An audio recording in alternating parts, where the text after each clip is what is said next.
நாமெல்லாம் அறிந்த செய்தி, அண்ணன் பெருமான் ஸல்லல்லாஹு அலைஹி வஸல்லம் இந்த உலகத்திலே இருந்து விடைபெற்று போகிற போது யார நம்பியும் தீனுல் இஸ்லாம ஒப்படைக்கல. அவர்கள் ஒப்படைத்தது அந்த திண்ணை மதரசாவை நம்பி மட்டும்தான். இன்னைக்கு போல எந்த மீடியாவும் அன்றைக்கு இல்லை. ரசூல் கண்ட ஒரே ஒரு மீடியா சுஃபா மதரசா.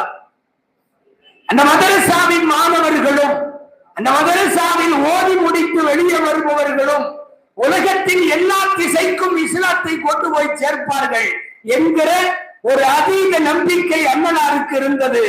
இந்த மார்க்கம் பரவுவதற்கு இந்த திண்ணை காரணமாக அமையும் என்பது நபிகளாரின் திண்ணம், அவர்களுடைய திடமான நம்பிக்கை. அந்த அடிப்படையில் தான் சுஃபாவிலே தொடங்கி அன்றைக்கு மதீனத்து திண்ணை தொடங்கி இன்றைய பைசுலன்மாருடைய திண்ணை வரைக்கும் நாம் அந்த வேலையை தான் செய்கிறோம். மார்க்கத்தை உம்மத்திற்கு விளக்கி சொல்லுகிற வேலையை, உம்மத்திற்கு எடுத்து சொல்லுகிற வேலையை செய்கிறோம்.